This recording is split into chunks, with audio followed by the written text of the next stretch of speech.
Just noticed that I was muted. Welcome into this edition of the MFHL Podcast, MFHL fans. I'm your host, Graham the G Show Forsyth. It is 11:31 on this Friday morning. We're close to getting to noon here soon. We got a great day of content in store for you all. We got a Winnipeg High School Hockey League game day live stream coming up at 3:50 p.m. We also have a new edition of our Winnipeg High School Hockey League podcast coming out after this podcast is done at about 12:15.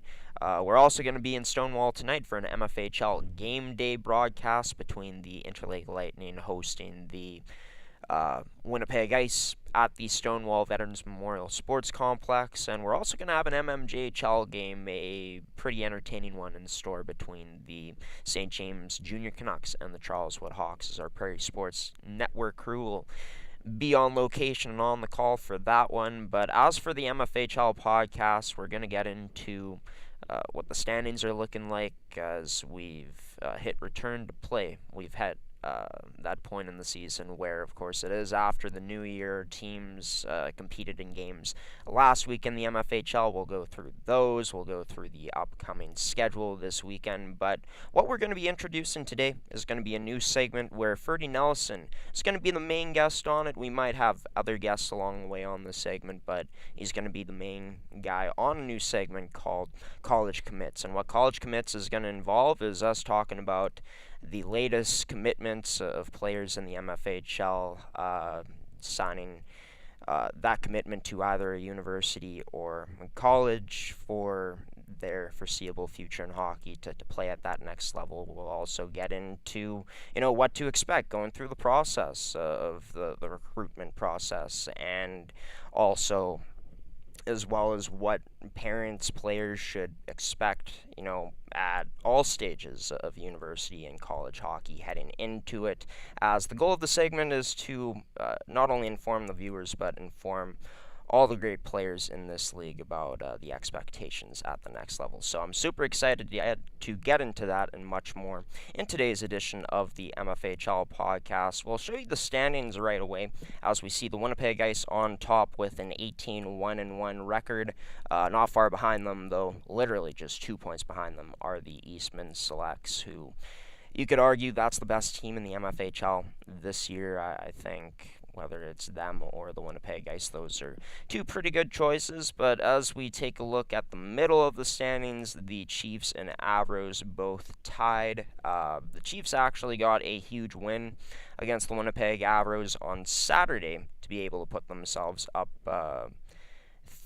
2 points in the standings at the time, and Yellowhead would end up gaining a point on Sunday after losing to the Winnipeg Ice in a shootout in a game where they were up 1-0 to start off, battled back in the third to tie things up again after the Ice scored 2 unanswered in what was a very entertaining game. But as we see for the Avros, a big bounce back for them this past Sunday against the Central Plains Capitals. As for the points leaders from around the league, as well as the goaltending leaders, we'll start off with Ivy Perkins still leading the way, still at 19 games played, as Westman was not in action this past weekend in the MFHL.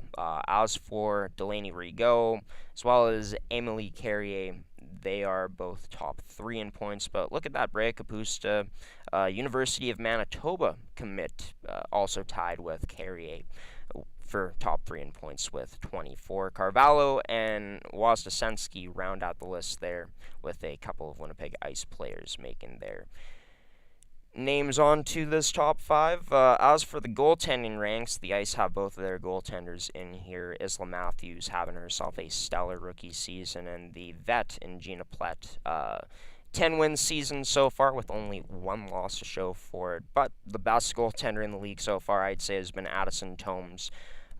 Unbelievably efficient, and she has these stats to back it up. A 10-0 record, a .965 save percentage, as well as 4 shutouts. Her counterpart in Isabelle Labossiere also with 4 shutouts, as you can see there. For the full statistics from around the league, be sure to check out MFHL U18 AAA.com. Before we get into the upcoming games for this weekend. We're going to throw it to the first ever college commit segment with Ferdi Nelissen. It is still a working title right now. You're going to see college commitments at the top of your screen. Drop a comment if you have a clever name for this segment coming up. But other than that, just sit back and enjoy my conversation with Ferdi Nelissen.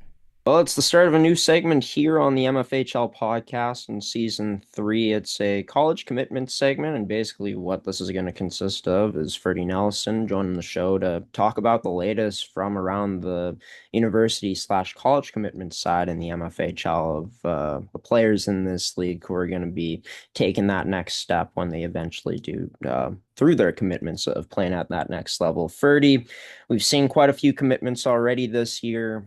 Seems like it's similar to past years. Take us through how things have been looking on that front so far this year in the MFHL.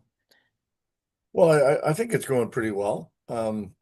There's a few teams that have got several out already. Several, couldn't say that, sorry. Oh, But some are still waiting on commitments. Like us Eastman, I know is probably going to have at least 2 to 3 to 4, but they haven't committed, or they've committed and they haven't made the announcement yet. Whereas, the Ice have had 4 or 5 commitments come out. The Avros have had a few, Central Plains.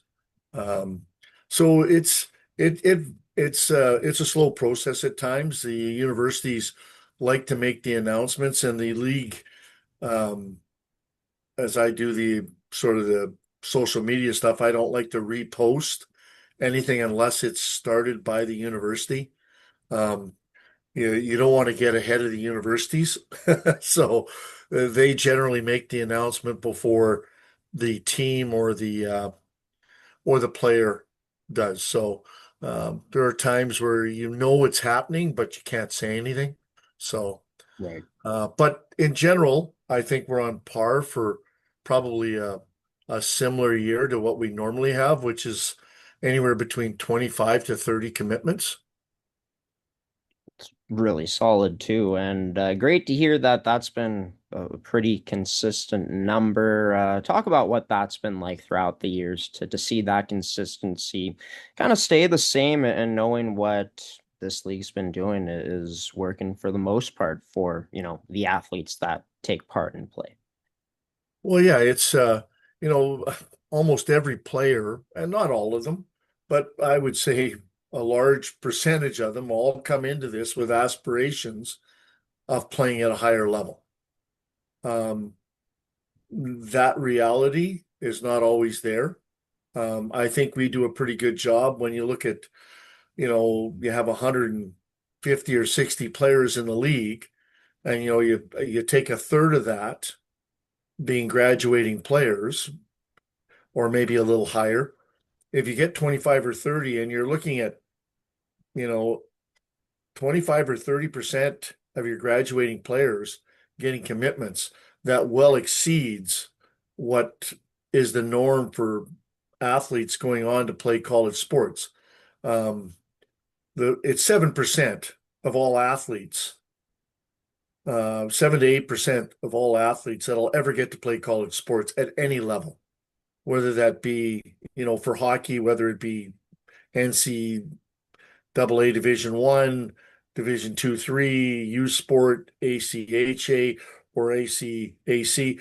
It's it's generally considered that you only 7% will move on. When you're at 20+% of your players moving on, you're you're doing something right, I think. I think the teams are doing a very good job. Um, Most of the teams uh, promote their players well, attend enough showcases. The league gets enough visibility. A lot of them are streaming their games. You're a big part of that. Those are assets that help those players um, get to the next level. Now, the players have to take ownership. There's lots of work they have to do. No coach or manager or team is going to do all the work for you. You have to go out and sell yourself as well. There's all kinds of player profile sites and Most of the teams have recruitment pages that you can fill out stuff if that's the university you want to go to. And those coaches are going to look at that. People say, well, that's kind of gimmicky. No, they don't put it there not to look at it. And They so it's a process, and it can be a very arduous process for the family. I mean, I went through it with my daughter, and you have to do your work. You have to do due diligence. It's not something that you can just take willy-nilly and think it's going to happen.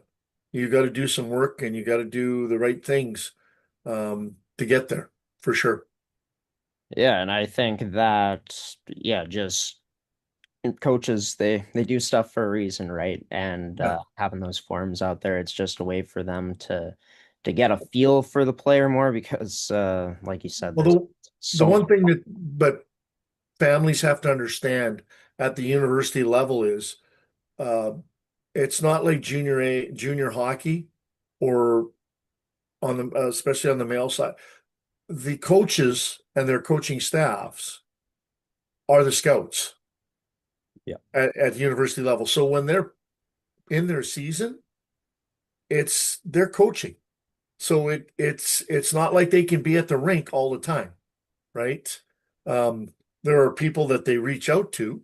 I've been fortunate to be one of those people over the years because I run a showcase and I scouted for 5 years for Hockey Manitoba. So universities that get to know you, you have their contacts. They will reach out to you about players. But for the most part, um, it's they're busy coaching their team, and recruitment's important to them, obviously, because that's how they get their teams. But you gotta be a big part of helping them find you, for lack of a better sure. term. For sure. And like you said, right? Like when you're coaching, that takes up a lot of time. And yeah, I mean, them being their own scouts, like obviously gonna need all the resources they can get and great to know that you've been able to be used as one of those resources throughout the year. But of course, college sports is the landscape has changed throughout these past few seasons, especially last year with the big news with NIL. Has the MFHL seen any of the effects of that so far in terms of has that been involved in any of these processes? I know that at the end of the day, this is a league that I think it's the right way to do it, but preaches the student first before the athlete, correct? So I'm just kind of curious on how that's kind of shaking things up. Well, you're a student athlete, especially on the female side. You want to get your education. There is a pro opportunity now, obviously, with the professional women's hockey league, but that's still such a small percentage of players that'll ever get to that. Um, I don't think that has affected us as much as it has the male side of the game or hockey as much as it affected some other sports on the female side in the States. Um, and I think the big effect is more players looking at Division 1A, or NCAA Division 1, right? Um, it's because now they say it's could filter down to Division 3, 2, 3, or as most of them call it, Division 3, because there really isn't a Division 2. There's only two levels of hockey in the States.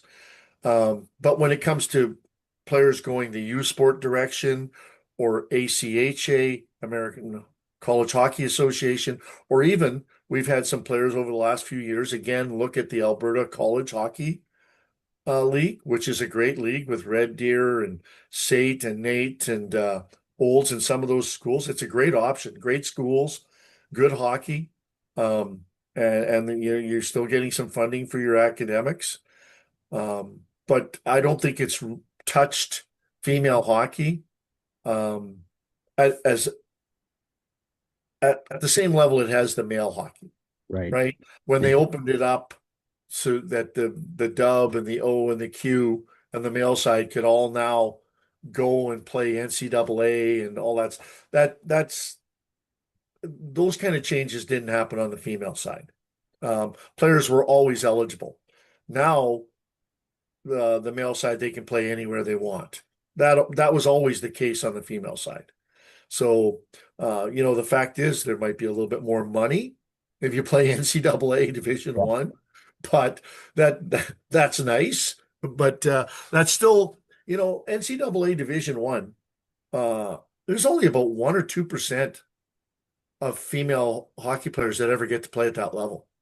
That is an extremely elite level on the female side. I mean, it's elite on the male side, but it's even more elite because of the numbers of players, and the difficulty and the way the game is on the female side. That is an extremely elite level. You have to be a very special player for an NCAA Division One school to look at you. Yeah, and I mean, we've seen obviously there's been players from this league that have gone off to play Yep. NCAA Division One, but you're right, like that's one of the toughest spots to make it in the female game, and yeah, I think it's going to There's be been really lots of players, impressive. Graham, that have turned it down because Yeah. it's a different level, and I don't want to be negative towards it, but it's it's a different level where you can end up watching a lot of hockey games rather than playing because the coaches there they're hired to be fired, right? And if you're not producing right away, you just don't get any ice time. Whereas at the Division 3 level, which is really good hockey, youth sport, which has just gotten better and better and better. I really like the youth sport level and even the Alberta College and AC. The odds are you probably have a better chance of playing unless you're a national team player and those kind of level players. It's tough to crack those lineups. And I'm not saying that people shouldn't look that way because we have had, Manitoba players the last few years, like a former player from the Avros, uh, Rio Pierre is going to go that route. Yeah. And I think the Avros got her that chance. I know she's playing in Ontario now, but she already had that commitment before she left here. So that was the Winnipeg Avros that got her that opportunity, right? Now she's trying to play a little bit higher end hockey, maybe because it's a U22 league. Um, Reese Schutte is another example. They got those scholarships with what they got those scholarship opportunities because of the Manitoba Female Hockey League. They're thinking that playing somewhere else right now will enhance their development when they get there. But those are decisions people have to make. Ashton Bell never had to do that. She played her whole career with Westman, and she's not doing too bad. Yeah, one of the greats to come out of this province for Yeah. sure. Ashton Bell, also an Olympic gold medalist, and was a huge part of Well, yeah. sort of. There's other players I could bring up, but that are even playing some pros. So it is what it is. People make choices on the way they go, right? But the league has done a good job, in my opinion, um, of promoting the players and getting them those post-secondary opportunities. The player has to realize where they're at and what level they're at, and number one, does the school fit academically? That's the most important thing. At the end of the day, it's about your academics. Because, like I say, 1% will go on to make money playing hockey. The rest of them are going to make a living based on what they get as an education. So, number one, make sure the academics fit and that you're getting the education you want. That's the most important thing. The fact that somebody's going to let you play hockey and give you some money to do it, to pay for your education, that's a bonus. Oh, for sure. And yeah, I mean, it's hockey, it's a really fun sport. I mean, I played it for about 12 years, never got close to university or college level, but at some point it does all come to an end. And what do you have after that, right? School is so important. And I think Yeah. all great points brought up from you in this first edition of this college commitment segment. Ferdy, can't wait to be joined by you again next week when we'll be diving into more specifics in terms of players from all 8 teams in the MFHL, touching on, certain types of players that have committed so far this year. Always a blast getting to connect with you, though. I'm looking forward to it. And Ferdi Nelissen joining the first ever edition of our new college commitment segment, as we'll go through more specific players in the weeks to come. More of a general type of segment this time around. Got into some fun talking points too. Was interested to know about how NIL may affect the female hockey landscape. But what Ferdy says makes a lot of sense. It's more so taking a huge effect, at least on the hockey side, on the male side. But just to show you a few of the commitments so far, as teams have been posting these out throughout the season. We've seen a couple of Wildcats get posted, and Cadence Mann and Charlie Shearer, who will both be, I think, really solid players for their respective programs. Cadence, a really solid player for Westman, and then of course Charlie. She had a chance to go deep into this year's U18 Women's Nationals tryouts with the Program of Excellence, and has been a key part of Westman's core throughout her time with this Westman Wildcats team. So yeah, I think the Huskies should be excited to get a player like her, and then of course Midland, very excited I think to bring on a player like Cadence Mann, who's just solid all around. As for two game breakers from the Winnipeg Abros, they found homes in the U Sports League. As for Adriana Almeida, UBC, one of the most decorated programs in the as of late in the university landscape, as they've been getting better and better throughout time. They're going to get a really great goaltender in Adriana Almeida, who we know, I think, better than most for those that have tuned into watching her play throughout these past few seasons, that she can absolutely steal games. One of the top talents at the position in the MFHL. And then Brea Kapusta having a chance to stay home playing for the University of Manitoba Bisons. Of course, mentioned her earlier on in the show, showed her stats. She's not only top three, tied for top three in the MFHL in stats, but she's also made a huge impact in the A division down in the Manitoba Women's High School Hockey League, as she leads the whole top division in points. So yeah, she's been a really nice addition to this year's Winnipeg Avros team, a player that's a dynamic offensive talent, can also take care of her own end well. I think U of M is going to be really pleased to bring in a talent like Brea Kapusta, local. And as for Claire Hudson, she commits to Minot State University, a university that is keyed in on talent from the MFHL, and Claire Hudson, the latest player, or one of the latest players to commit to Minot State University from this league.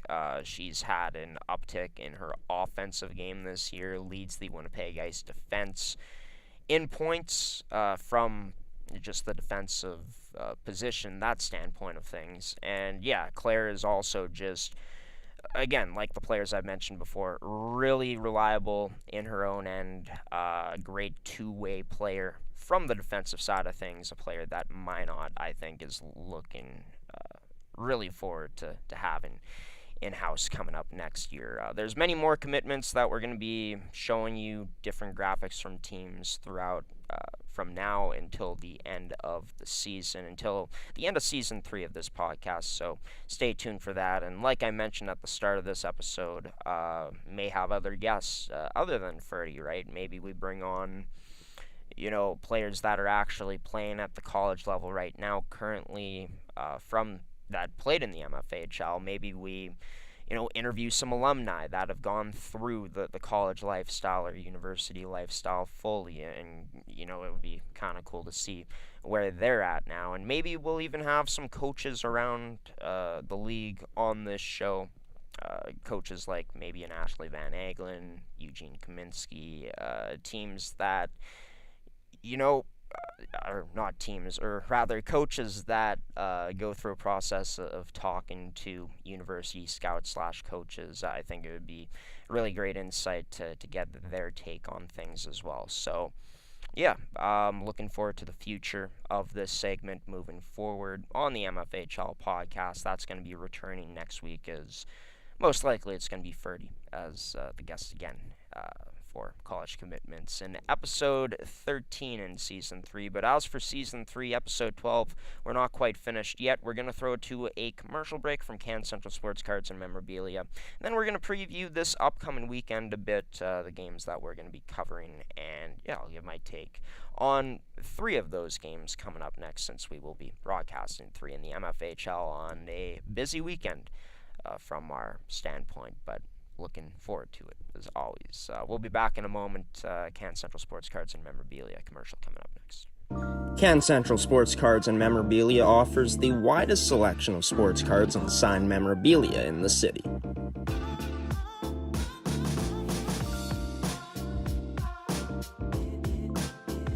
For dedicated casual and new collectors, Can Central Sports Cards and Memorabilia has everything a collector could ask for. Everything we sell is stored with care, and with help from our knowledgeable team, we'll help you find exactly what you're looking for. We carry Upper Deck hockey card brands like Series 1 and 2, the Cup, Ultimate, SPA, and plenty more. So what are you waiting for? Come down to Can Central Sports Cards and Memorabilia, Winnipeg's premier sports cards and memorabilia store.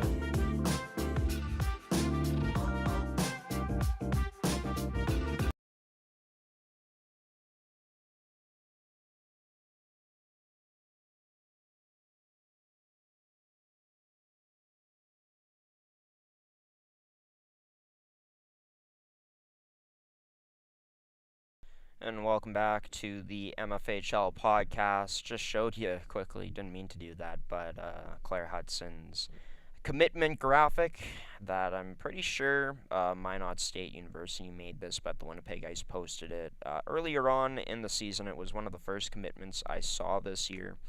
And yeah, like I said, Minot State University going to get a really good two-way defenseman in Claire Hudson, who's having a career year so far on the blue line for the Winnipeg Ice. Leads all Winnipeg Ice defensemen in points. Check out her full stats at MFHLU18AAA.com for more details. But as for this weekend in the MFHL, it's going to be a bit of a lighter weekend, as there's usually a lot of games on Friday, but that's not the case this weekend, as it's only going to be the Winnipeg Ice taking on the Interlake Lightning. There's going to be 3 games tomorrow in the league, and then on Sunday they're going to finish with a triple header as well. But take a look at this first matchup of the weekend coming up that we're going to be covering tonight, by the way.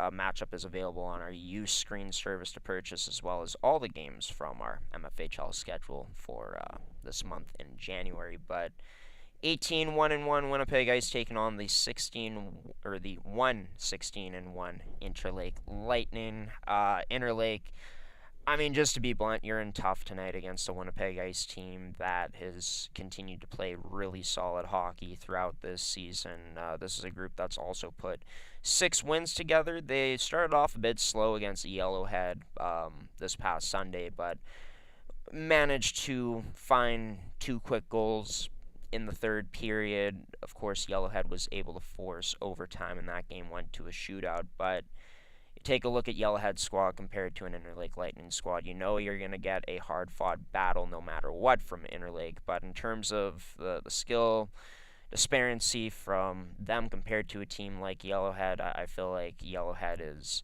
a few cuts above that Interlake Lightning team, or at least a cut above. And I just feel like the lack of talent going up against a Winnipeg Ice team that is as talented as they are, I feel like even if Interlake's able to start off with a 1-goal lead, they start off strong. I just feel like as Winnipeg works themselves into their game, they're going to start to take over, and I think we'll most likely see that happen tonight. But who knows? Usually the term goes any given Sunday, any given Friday. You know, anything could happen in the MFHL, and we'll see if Interlake can pull off what would be one of the biggest upsets, if not the biggest upset, of the season tonight. As for tomorrow, there's 3 games on tap. All are going to be evening games, with the first one being an early evening matchup between the Eastman Selects and Yellowhead Chiefs. Very intrigued to see how that one turns out, given that Yellowhead's continued to improve as the season goes along. a very defensively sound team. It's just, does their lack of offense come back to bite them against Eastman? Uh, who's to say? We'll see what happens there tomorrow. But the game that we're going to be covering is going to be the Winnipeg Avros and the Pembina Valley Hawks. As for the Avros, coming into this weekend, tied for fourth place with the Yellowhead Chiefs. Pembina Valley, losers of two straight, looking to climb their way up the standings as the season approaches game 28. They've only played 17 games, so still 11 league games to go for them. But for Pembina Valley, it's a team where they've been able to upset some of the best teams in the league this season. Then there's been some games where this team, well, most notably against a Winnipeg team, going into the break against the Winnipeg Ice, got blown out there.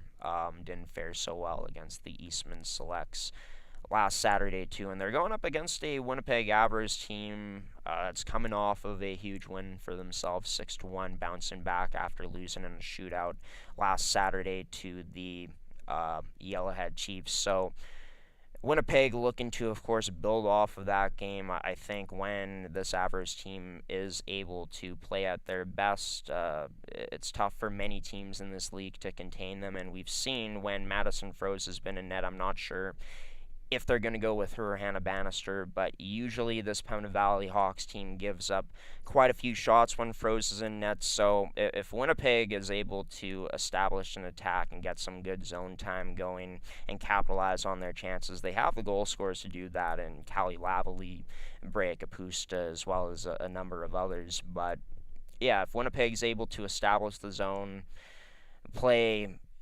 disciplined game with the puck in terms of not making any silly mistakes, I think that they have a good chance to come away. But I think Pembina Valley also has a good chance to upset the Winnipeg Avros, as down the line, Winnipeg this season, they've had trouble closing out games, holding on to leads. So there is a fighter's chance for Pembina Valley, but I just feel like on paper, the Avros have a stronger roster compared to them. They're going to need Madison Froese if she's in net, or if it's Hannah Bannister, I think, to come out with their best performance and to potentially steal a game against a Winnipeg Avros team that looks to, of course, improve more and more as this season goes along. Sunday in the MFHL, we're also going to be covering the Avros again, going up against the Yellowhead Chiefs. This matchup will be intriguing from the standpoint that,